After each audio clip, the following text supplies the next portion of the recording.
welcome to NAPOD, where we provide NA speaker meetings and workshops in a podcast.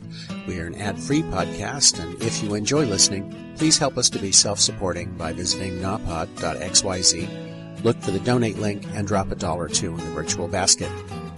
If you're also in AA or have friends that are, please tell them about our other podcast, Sobercast. Sobercast features AA speakers and workshops in the same format as NAPOD. We upload a new speaker every day, and it's easy to subscribe by searching for Sobercast, that's 2 words, on any podcast player app, or go to Sobercast.com. Enjoy the podcast, and thanks for listening.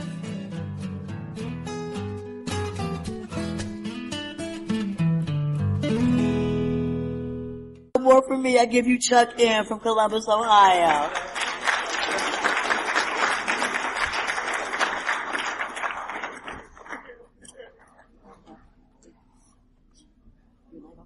Yeah, I'm okay. Wow. First of all, I just have so much thanks to give to a lot of people. So I do want to thank our COACMA committee for another wonderful convention and convention weekend, and also for trusting me to be the speaker at this meeting this year. And there's a lot of people in this room who have been around while I've been here. My clean date is January 1st, 2006. So I have 7 years and 4 days clean today. I only had a few days clean the first time I came to this convention. And it was so amazing. I'd seen people in a few meetings that I'd been to, so I knew a few people, and some of them actually remembered my name and made me feel welcome. And I met a lot of you at that convention. And in the last 7 years and 4 days, so many people in this room have been a part of the journey that I never thought possible. I've been drinking water all day, and my throat's always dry, and I had to stop about half an hour ago because I didn't want to have to run out and use the bathroom during this meeting. But my throat is dry. So I guess what I want to say is, especially for the newcomers, if you're here this weekend with a few days clean, 7 years ago, I was here with a few days clean. And this is part of what changed my life that first week. Because from the very beginning, when I came to meetings, from my very first meetings, some things started to change. But I need to back up a little bit before that first meeting, because there's some things I want you to know about how I came to Narcotics Anonymous and how and why I finally went to a meeting. Well, I'm out. I didn't have to do that, but it's all right. No, it was going to come out anyway. I just, it's all right. But I was 47 and a half years old when I got clean. I had been using for about 30 years. And along the way, a lot of things happen that are consequences. Some of them I still live with today. I've had HIV. It'll be 30 years this spring that I've been living with HIV, and an AIDS diagnosis for almost 20. Hepatitis C came along the way because of decisions I made using. In 2003, I began the treatment for that, went through the treatment. I was still using. I used through that treatment. But I'm still clear from that. And today, my immune system is as normal as anyone else's. That didn't start to happen until I got clean. Within 90 days of being clean, I had the best lab work I'd ever had in 15 years. Today, I have better lab work than I had 30 years ago before I got HIV. So I don't understand how I lived that long. I watched a lot of people die in the 80s and 90s. But I have a lot of gratitude for being here, and I have a lot of gratitude for this fellowship giving me a lot of things, and one of them is you gave me my health back. So I need to get that out there because it's a part of what got me here. At the end of it all, in September of 2005, right before the end of it all, I did the hit that I thought was going to kill me, and it was the first one. It wasn't the one 3 days later. The one, whoop, I shouldn't have done that one.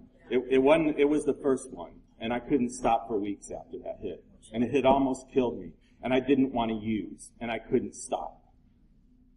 And I was scared to death every time I took a hit. I withdrew, lights out, phone unplugged, wouldn't answer the door, nothing. Get the mail, nothing.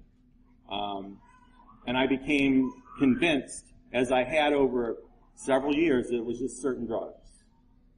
And I had tried that before, and you know how we do, we rationalize. We substitute one for another and release our addiction all over again. I didn't know any of that. I learned that here. But I have experience with that over many years. So I decided I needed help to quit a few drugs that were going to kill me. But I was going to use everything else. And I got a referral into a program. It took a few weeks before I got into that program, an outpatient program. The counselor they gave me was a member of this fellowship. I didn't know that at first.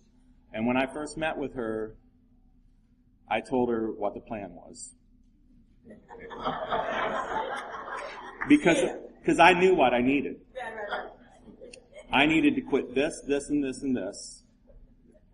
But the one with my name on the bottle, and the one I could get at Kroger's, and a few others that I relied on, were going to be just fine. But you have to help me quit these, because these are going to kill me. She told me that wasn't going to work. We had that conversation for a while. My dad always said my sister and I should be lawyers, because we will argue anything to death. And we talked about that for a while. And she said, okay, we'll take you in. And I won't drop you for this, this, this. But if you notice that you start using these things or more because they aren't doing the job, and you're thinking about these, or you start using these, you got to tell me. Because she said, Chuck, what you're doing isn't normal. It isn't normal for people to swallow everything they can get their hands on, smoke everything they get their hands on, and stick needles in their arms. Normal people don't live their lives that way and deal with life that way. And then she said I was going to have to go to 2 groups a week and see her once a week. I said, I'm not going to no damn groups. I'm not like them. I'll come in and I'll talk to you 3 times a week. I'll talk to you every damn day. But I'm not an addict. We debated that for a while. I lost that one. But I won that one. Because she said I had to come to the groups. That was part of the program, and if they were going to take me into their program, I was going to be in the program. So I went. There were about 10 guys in that group. It was called Positive Solutions. Some of us were HIV positive. Some of the guys in the group were at risk. Some of us were straight, some were gay, some were bi, whatever.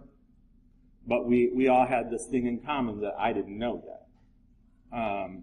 So we would sit around and they would talk about the homework we did, and I'd half-ass do the homework and turn it in. They'd talk about what they heard in meetings. They were all going to meetings in this fellowship. They had another group for another fellowship. But they were targeting us all for this fellowship. And I sat in there for months. This was a 6-month outpatient program that I volunteered my ass into. I sat in there for months, and as they would talk, you got a restraining order against you. You just got out of prison. Your boyfriend put you out. You're homeless. None of them were me. I disqualified myself from anything in common with any of them. None of them were me. They were addicts and I wasn't. And I would leave and go home and get high.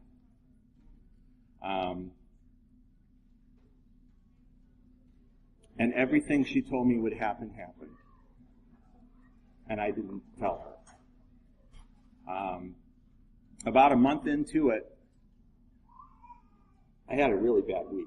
A friend of mine had moved back from California. He also had HIV, hepatitis C. He's also one of us. And nobody knew how bad it was for any of it. And he wasn't supposed to be staying with me, but he ended up temporarily staying with me. So, as we do, I'm taking his drugs, he's taking my drugs. I'm not realizing how bad his health is. And one night, he couldn't breathe. And rather than call the professionals, I'm like a mile and a half from Grant Hospital. I just take him to the emergency room high. He almost died. He had to be trached. In my care, sharing drugs with him. And he actually came back and stayed with me a couple more weeks and ended up in the hospital a few more times. But that very first week, the next thing that happened was one of my aunts in Chicago died. My mom is from a family of 13. She had 6 brothers and 6 sisters. This was the first one to die, and we were very close. And my life was such a mess, and I looked like shit, that I came up with a reason, again,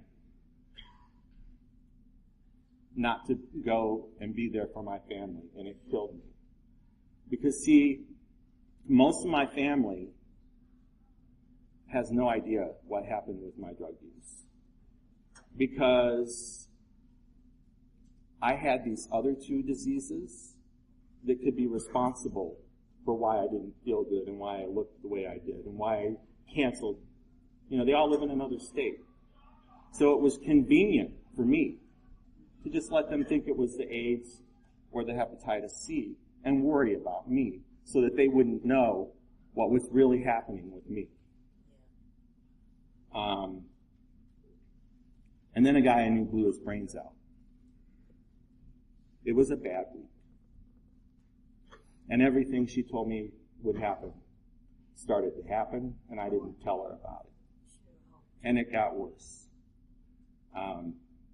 For the next 2 months, I woke up every day pissed off at the guy that blew his brains out because he didn't have to deal with shit anymore than I did.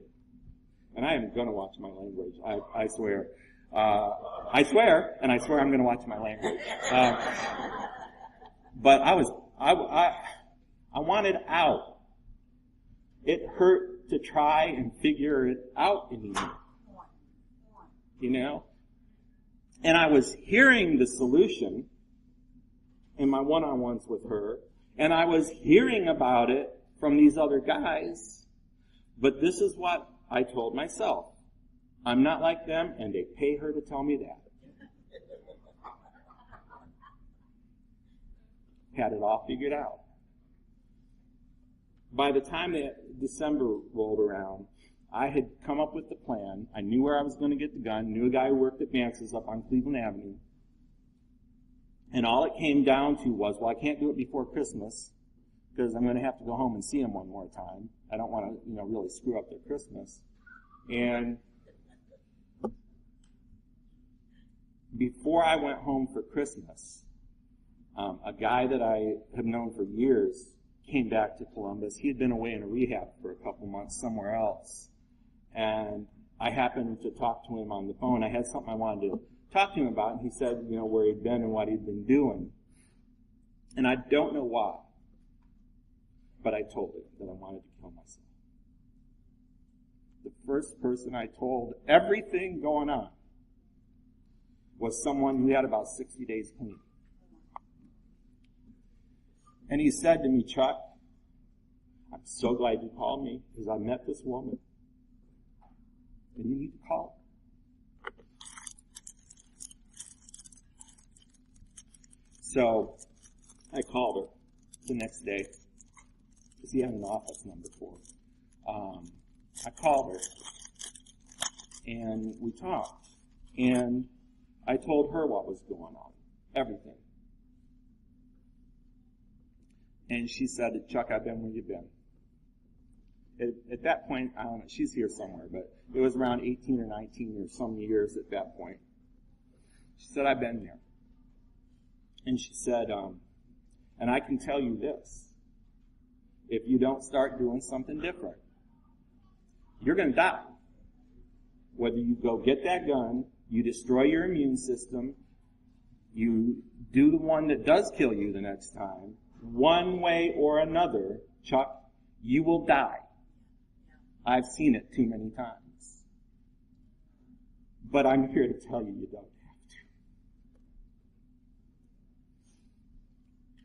She said, I'm a member of Narcotics Anonymous, and I have not found it necessary to try to kill myself in however many years. I don't remember.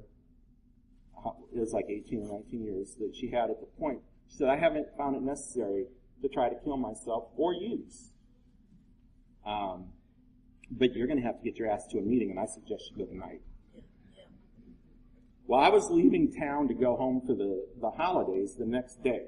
And my immediate family, I'm from Toledo, but my immediate family's all in southern Michigan.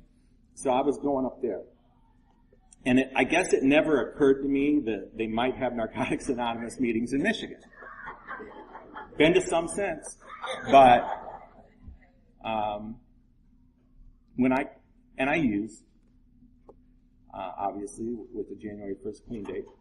But when I came back, I had been given I got an old schedule from the woman at my outpatient program. She had a real old schedule. She said, call the number on the front first. This is an old schedule. So I called the number, and I left a message, and just a few minutes later, this guy called me back, and I told him everything. And he told me where I could go to a meeting that was on the schedule. And he called me back 2 more times that day just to make sure I was okay and to encourage me to get to a meeting. And I went to my first Narcotics Anonymous meeting that night.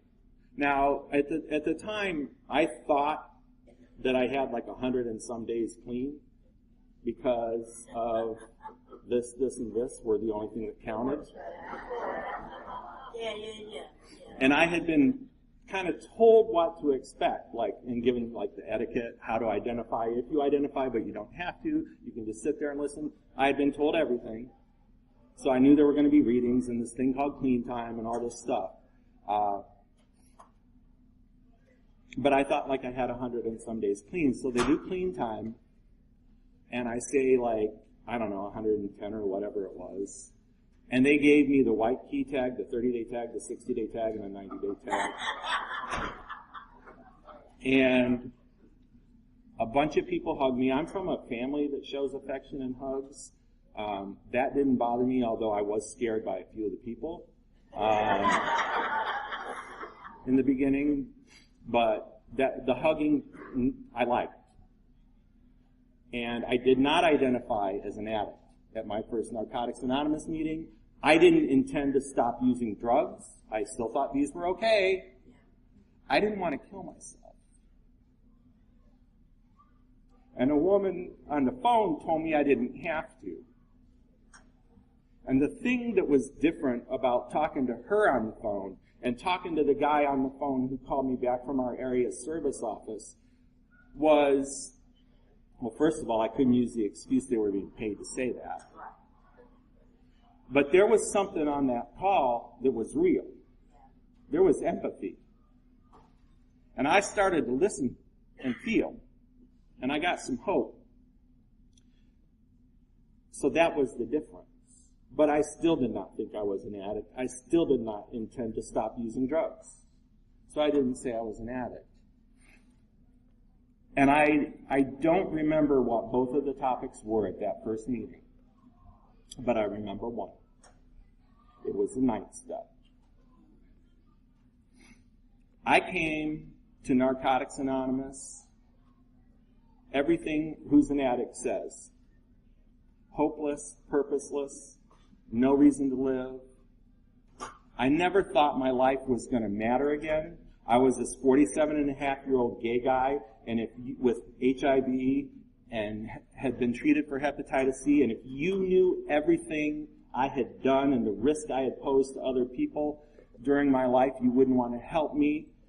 That's how I felt. That I would never do anything that mattered as a person again in my life. And I come from a background of service. I'm a former teacher.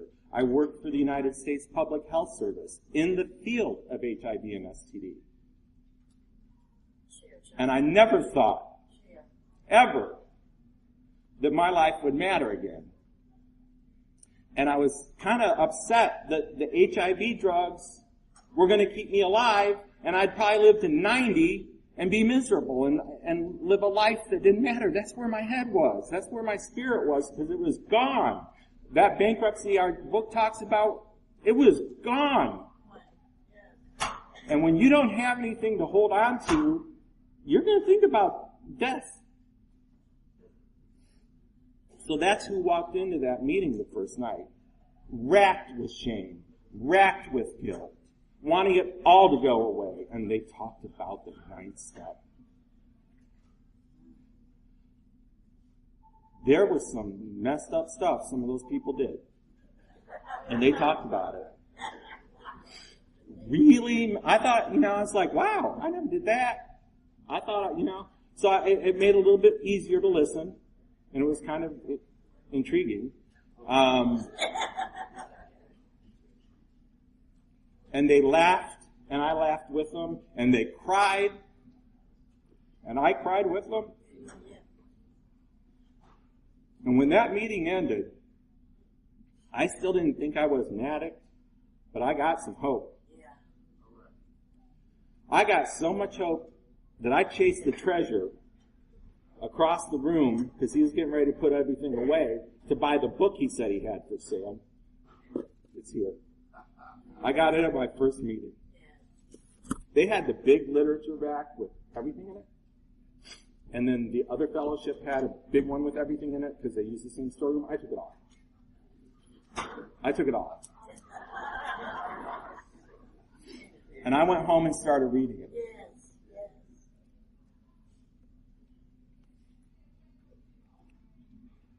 I took the other people their literature back. I didn't need to read much of it. I gave it back. I kept every one of ours. I read Who is an Addict in tears. More than once that night. It was starting to sink in. Starting. And I went to a couple more meetings. And I still didn't say I was an addict.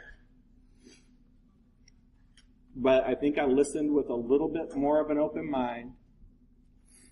And then I heard the first thing I didn't like at a Narcotics Anonymous meeting. They said something about a 90 and 90.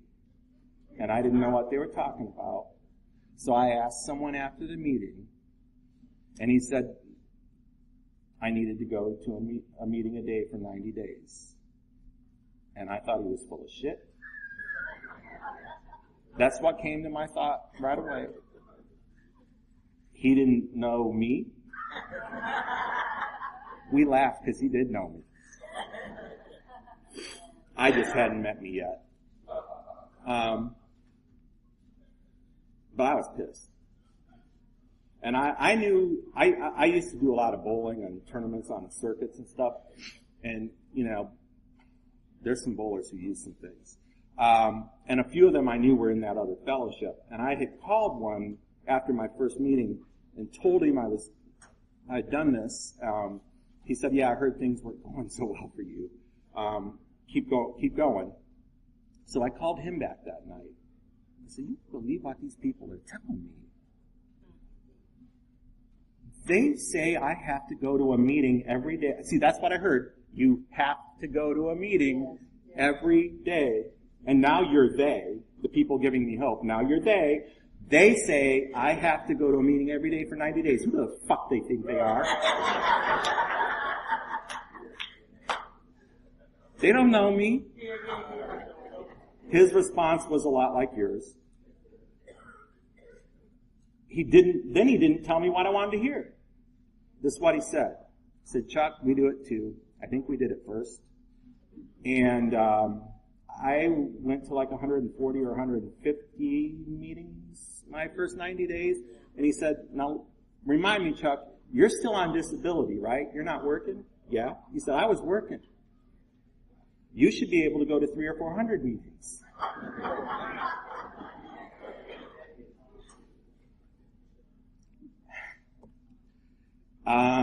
I didn't cuss him out, but there wasn't much of a conversation after that. And I hung up the phone, and I was still pissed. But something told me to look in the book. And I had seen it before, and I eventually found it. It didn't take that long, really. And this is what it does say. It says a meeting a day for at least the first 90 days of recovery is a good idea. And I read that.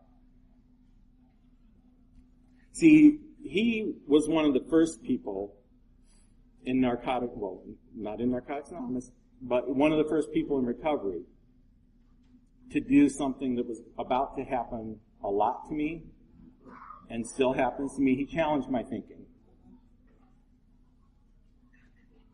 And I'm really grateful that he did. And I later told him that. Because after I read that and thought about it, this is the thought that came. Chuck, what have the last 90 days of your life been like? Oh yeah, I wanted to blow my brains out. I had no hope, and I'm getting a little now. So I decided to give it a try.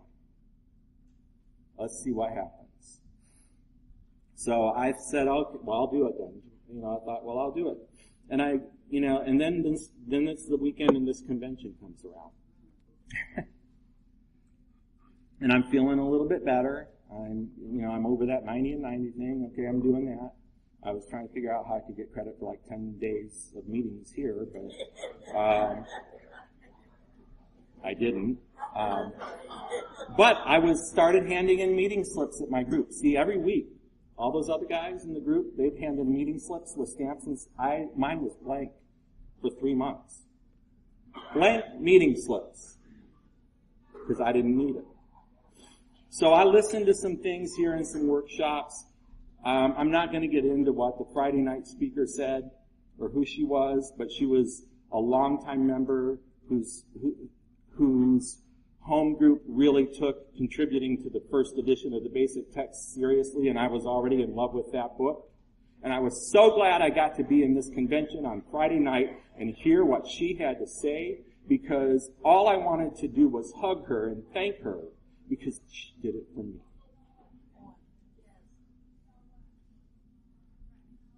And I heard a lot of other things that weekend. So I started saying I was an addict in meetings, and then that first meeting rolled back around. And by the time that first meeting rolled back around, I had heard some things like when we use drugs in any form to substitute one for another, we release our addiction all over again, and that included the safe drugs over here. And I had figured that out. And I knew I didn't have 100 and some days clean. And I talked to someone about it. He no longer lives in this area, but he'd been around a long, long time. And he said, maybe you should just give them back, Chuck. Maybe you need to earn those key tags. Do you want them? So I did. I went back. Oh, God, why do I always cry?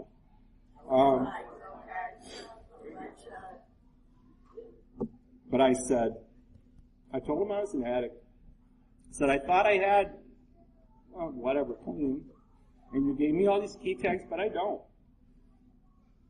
And this woman stands up and starts running. Well, not running. It felt like it. But she's like,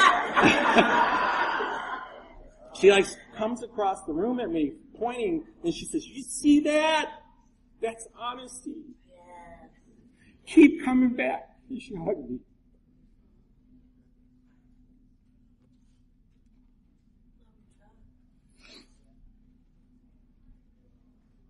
And that was important to me. Because I felt like I was afraid I would be rejected. You know, because I lied. I just didn't know. You know. I was about to start learning a lot, and still am. You know, so that was like my first week in Narcotics Anonymous. And by the end of that week or so, then I started thinking, now I got to get one of these sponsors. So, trust me, I made a big ordeal about that. Some of you in this room were auditioned. You either know it or you don't, but you were. Or interviews or whatever. I guess an audition you would know it. So interviews, but I started listening. That's the important thing. Even though I was making this big deal of it in my mind, I started listening to what some men with experience in this fellowship had to say and what they had to offer, because why? I wanted it. So I had a scary incident about 2 or 3 weeks clean, still no sponsor, I think about 3 weeks. Put myself in a situation that I didn't really know I shouldn't be in, because I didn't have a sponsor, primarily. But I had committed to be part of a fundraising event for an organization before I got clean, and I had a task. But what happened at the event was, I was watching who went to the bathroom and who followed them. How do their eyes look like when they come out? Who's going outside? How long are they out? And at some point, it dawned on me that I was doing that, and it scared me. Because I couldn't believe my mind worked like that. And it was doing it to me, and I couldn't stop it. So I had a sponsor within about 2 days. And we started talking about what I needed to do. And he's not my sponsor anymore. He was for about 6 years. But he started challenging my thinking from the beginning, because apparently I needed my thinking challenged quite a bit. And I'm glad he did. But I wasn't working, so I'd go by that area office a lot. I would call him a lot. I was going to all these meetings. And I hung out over there quite a bit for the next few months. I got a home group, because he kept saying, got a home group? Chuck, you need a home group. So a couple more weeks in February, I had a home group. And chose the home group I did because it was a very small group, but there were 3 people who were roughly my age or a little bit older who all had been clean for 20 or more years, and I could not for the life of me figure out how they did it. And that attracted me. So that's why I got my home group. And they were good to me. They took care of me. They listened to me. They encouraged me to listen to them. They didn't reject me. I thought if anybody ever knew the truth about me, you wouldn't want to help me. How could you possibly want to help someone like me who's done what I've done? They proved me wrong. You proved me. So I had a home group, and really that is probably where service of some form first started. Because my sponsors said get there early, and they wanted me to get there early to welcome people, to help set up the literature, to take that nasty coffee pot down 2 flights of stairs and try to empty it into and everything we went through at that group, trying to, but to do that. And I did. So service really, for me, started in my home group. Somewhere around 3 months clean, maybe. I was sitting over at the area service office one afternoon, still, because I wasn't working yet. I'd been on that AIDS disability for over 10 years almost at that point. And the phone rang, and he took the call, and I don't know if he told him where a meeting was or gave him a number for some other agency, we had a referral list or whatever, but he hung up the phone, and he looked at me, and he said, the next time it rings, you can answer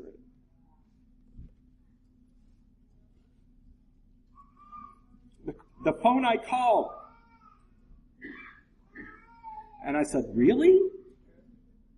He's like, well, you're here like all the time. You know what I say. If they want another number, it's on the wall. And I'm in the back room. Put them on hold and ask me if you don't know what to say.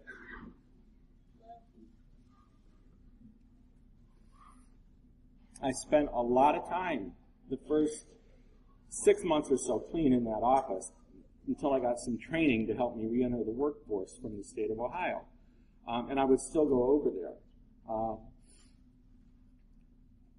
But, the wonderful thing about that time, in addition to getting to know my sponsor and learn to be honest, was I met so many of you. And, we had a little bit more room for people to socialize in that office than in our current office. People would come around. But I got to know the men I was seeing, and some of the women too, but especially he wanted me to talk to the men and get to know the men. And, I got to know some of you in that office.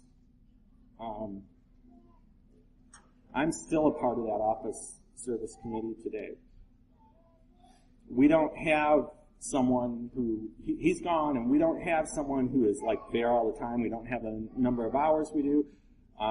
We don't have someone who takes the phone as much as he did. So we've split up that responsibility when the office is closed. Tomorrow's my day. Sunday. I'm still answering that phone.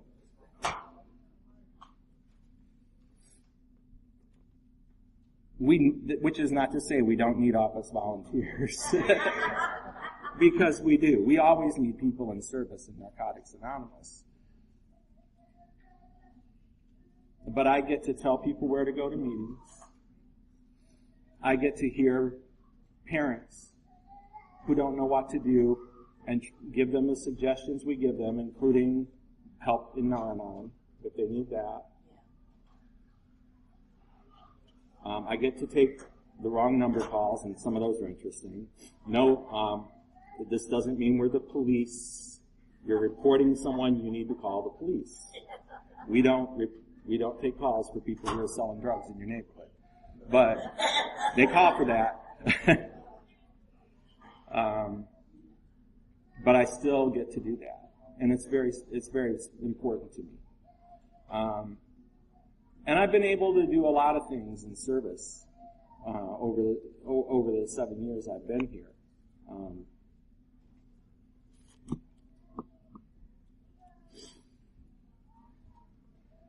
And I try to do it the way it's suggested.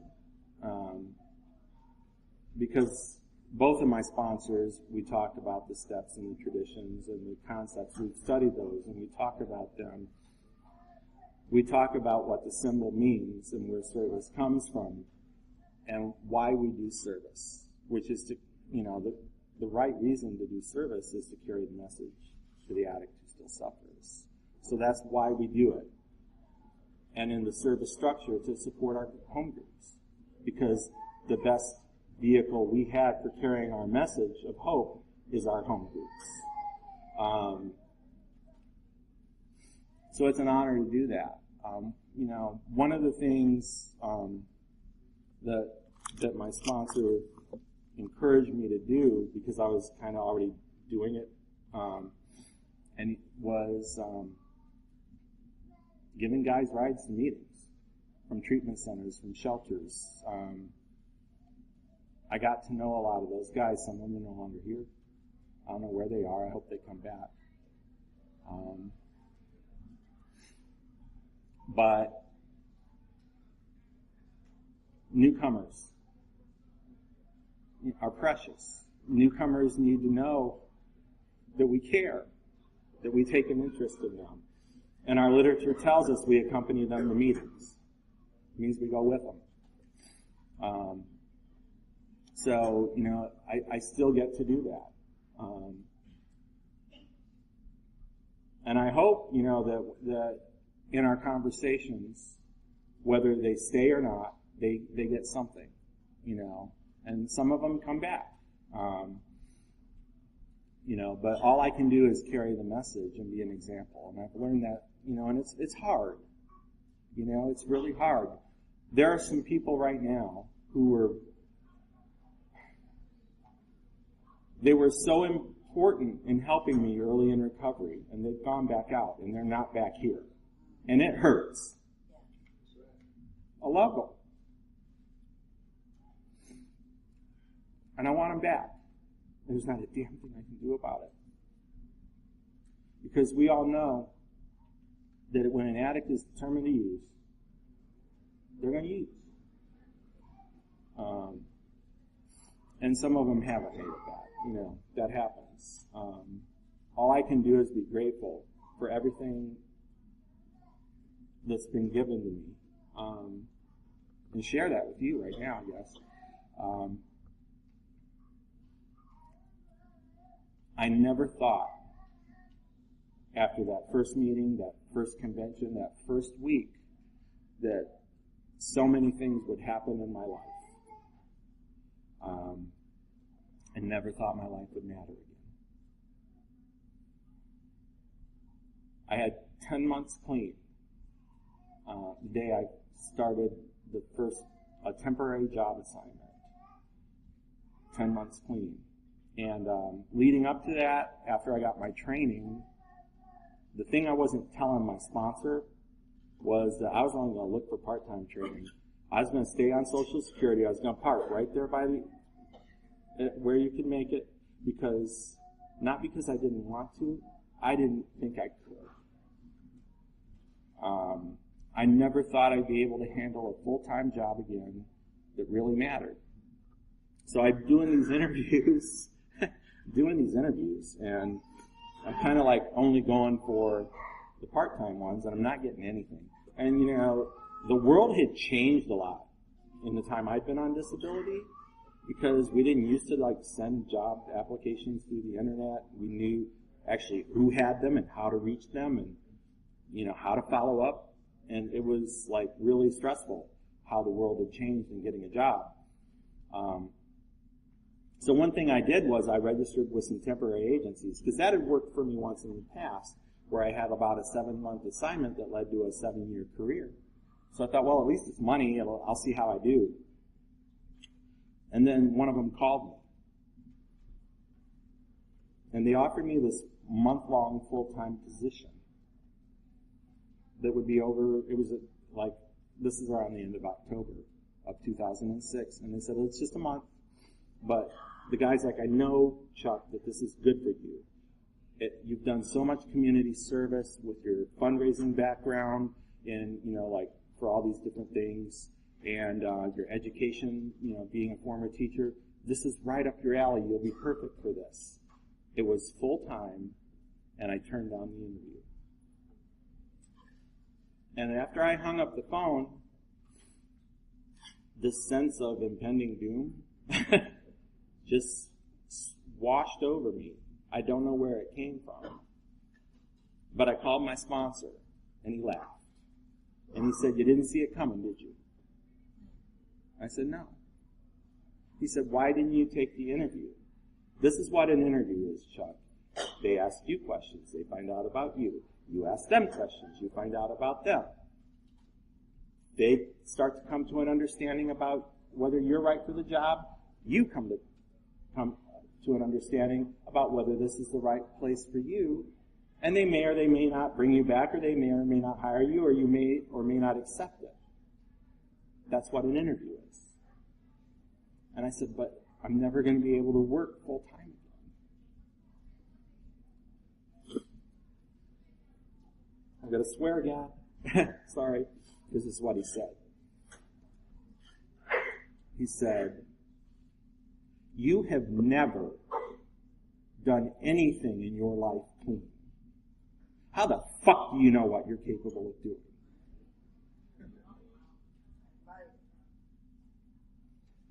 The words that changed my life.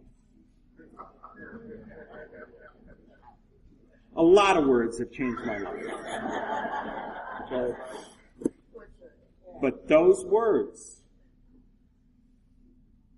on the spot, I knew he had to be right. I had never, as an adult, done anything clean to the best of my ability.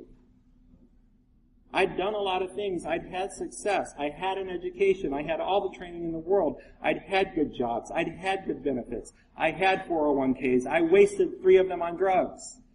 I had all the opportunities in the world, and I had squandered them because of the disease of addiction. But it didn't mean that there weren't still possibilities out there. And he's saying you're only 47 and a half years old, and I'm thinking, God, I'm 47 and a half years, So I called the guy back from the temp firm, and I said, you know what? I changed my mind. I think you're right. That probably is somewhere would be a good start for me, and, I could probably help them. This was a Wednesday afternoon. He said, okay, I'll call the woman and let her know. Didn't hear back from him. Thursday goes by, didn't hear back from him. Friday goes by, didn't hear back from him. I'm like, well, I screwed that up. Monday morning, I get a call. And he says, they still have the opening and they still need someone. She's interested in talking to you. Can you be there at 1 o'clock to interview? I said, yes, I will be there. So I go and I talk to this woman. She's like, the point we're at right now is for the recruitment of it was a cancer education and school fundraising program. She said, all the good schools are in, the ones that all do it. We're at the ones that never call us back. They never do it, but we've got to get 40 more. So I'm not afraid to ask people to help or to give. Can you imagine that? I'm not afraid to ask people to help. I said that. Unless it's me, But, and I'm not afraid to ask them to raise money. I've done that for years. She said, can you start tomorrow? I was supposed to be there 4 weeks. She brought me back after the holidays. I had a year clean when I came back. She had me do some other stuff, gave me some additional responsibilities. It worked out. She needed help with a special initiative that chapter had been selected to do. It was going to take more of her time. Could I stay for another 6 weeks? She gave me more money. And then when the end of March rolled around, and then she was done and didn't need me anymore, this other fundraising campaign had an opportunity. And they asked me if I would be available for a month. And they gave me more money to do it. See, this was all a big lesson for me in why I don't know shit. Because now I've been there for 5 months. I'm loving it. I am so connected to the mission of that organization to cure cancer and to make the lives of patients and families better so that they can be focused on getting well from cancer. I'm in.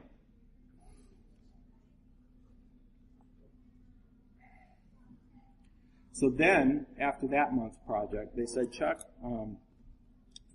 Carrie's, she's not a member, so she's going on maternity leave. She's having her baby at the end of April. She'll be out for 3 months. It's a critical point of this campaign because the big events they're leading up to her in the fall.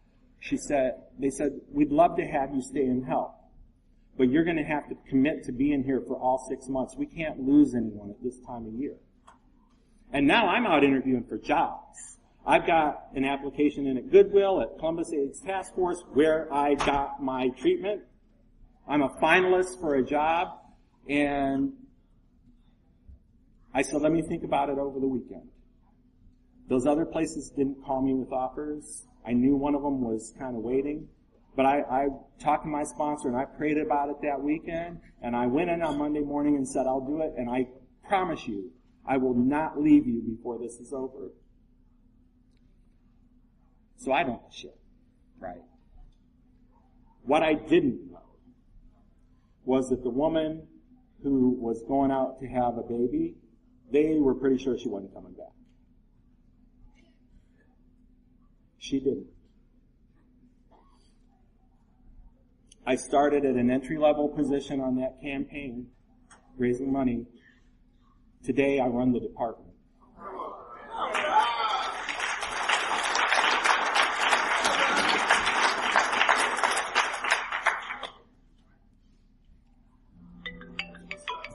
That's my 10-minute warning. Sorry. This meeting's over in 10 minutes. There's no clock. So, a few months on that job, one of our patients who supports us and helps raise money, we were sitting in a meeting and trying to figure out how much she could raise even more money, and she's like, I just love this, and she said, you give me so much hope. I'm in the hope business. And we're finding cures for cancer, and that's pretty fucking important to me because it's taken some people away from me, including a guy I sponsored, and he died clean. And it's a hard job in nonprofit world these days. In this economy, you don't work 40-hour weeks often, and I can do it. And it has taken a toll on me, I admit. You know, I've got underlying health conditions. It's a lot of stress. I go up and I go down with it, and sometimes I want to quit, but I know that I'm a quitter and I can't give up, and I need to stick out as long as I can. And if I'm going to ever transition out of this organization, and I have to do it the right way. But I'm telling you, if I had not gone to a Narcotics Anonymous meeting, if I had not sat and listened to people and had some people challenge my thinking and tried, just for once in my adult life, tried to live differently and listen to people who want to help me the best I can, and some days I haven't done my best. I don't, you know, and I wish I had, but I'm not perfect, and I just wish I was. But if I had not done this, I'd probably be dead. 4 of the guys I used with died the first 10 months I was clean.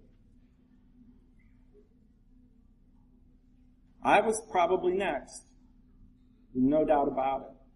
Narcotics Anonymous, you never promised me this job. You never promised me anything except freedom from active addiction. And with freedom from active addiction comes possibilities. And, you know, I remember, I didn't think I'd be able to talk this long. I should have known better. I remember early in that first year, starting to remember that when I went on my disability, I had made a list of things I wanted to happen from 1996 right on through when my niece graduated from high school and she had just been born. My sister had remarried and had a later in life baby. I had all these reasons to live. I gave myself reasons to live when I went on that disability. And they all happened, but I forgot over time to have reasons to live because addiction robbed them. And in early recovery, I started remembering. And I started to understand what you mean, you know, when we say lost dreams awaken and new possibilities arise. Because that's like all my recovery has been, you know, all these last 7 years have been, is another chance. As long as I don't use. And keep coming back. And just try, and you know, sometimes I just don't want to try, but I know it works. And I know how to get help. I know who to talk to, because the steps have taught me these principles, you know, to follow. And I hear all these people out there, they talk about them all the time. That's what they do. And Narcotics Anonymous has helped me to learn from other people, like my mother, like these people I work with. They're talking the stuff we talk about. They're doing it. This program has given me a chance to participate in life again with them, in Narcotics Anonymous and in society, to have a life that can matter and does matter again, even though I didn't think it was possible.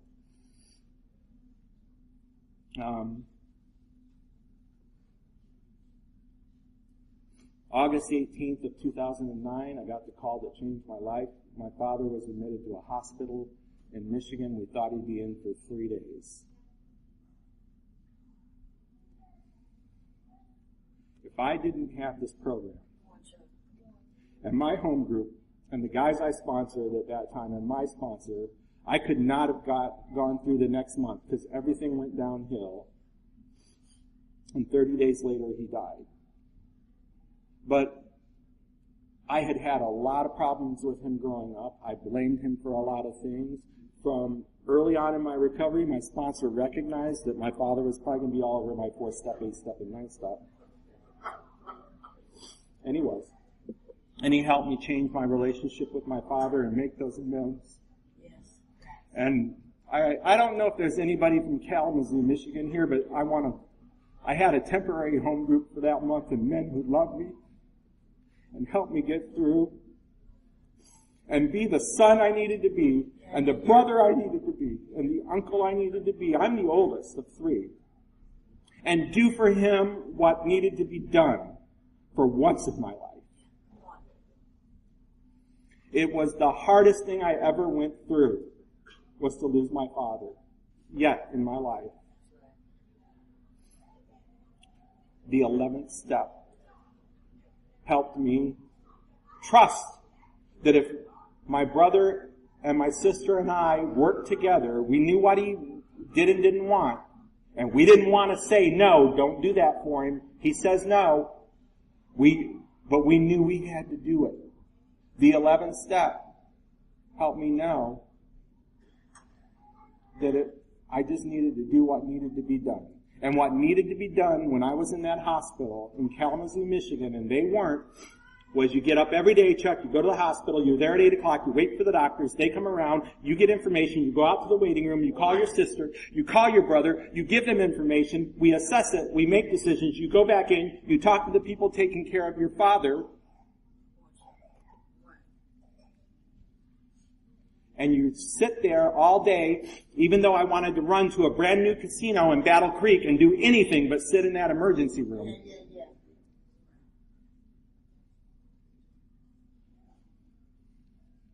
What I was supposed to do was show up and do what your father needed you to do. I would not have done it the old Chuck. And I don't know how I would have lived with myself afterwards. But I know I did the right thing. And I've changed my life with my family. That changes your life. And I have only Narcotics Anonymous to thank. And a loving God who for some reason kept me alive through all the insanity and my decision making. And brought me to a place where I could find so much love and hope and get a life back. None of it would have been possible without this. So I know I got to wrap up. So I just want to, I want to thank everyone in Narcotics Anonymous, this area, other areas, newcomers. Just don't give up. I've done 2 things. One thing, maybe close to perfect. Well, close to perfect. It's perfect. I haven't used in 7 years and 4 days.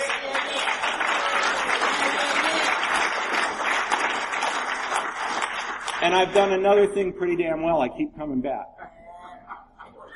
I haven't done a lot of other things as well as those 2, But if I can not use and keep coming back, I still got a chance, and anybody can. And that's really, our message. Anything is possible. Just don't use and keep coming back.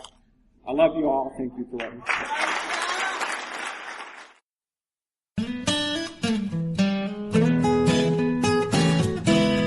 Thank you for listening. I hope you enjoyed the podcast. Please help us improve our ranking so others can find us by putting a review on Stitcher, iTunes, or your favorite podcast index. Nawpod is ad-free thanks to the folks supporting the show with $1 or more per month. If you enjoy listening, you can join them by going to nawpod.xyz and looking for the donate link. Thank you for listening. Have a great day.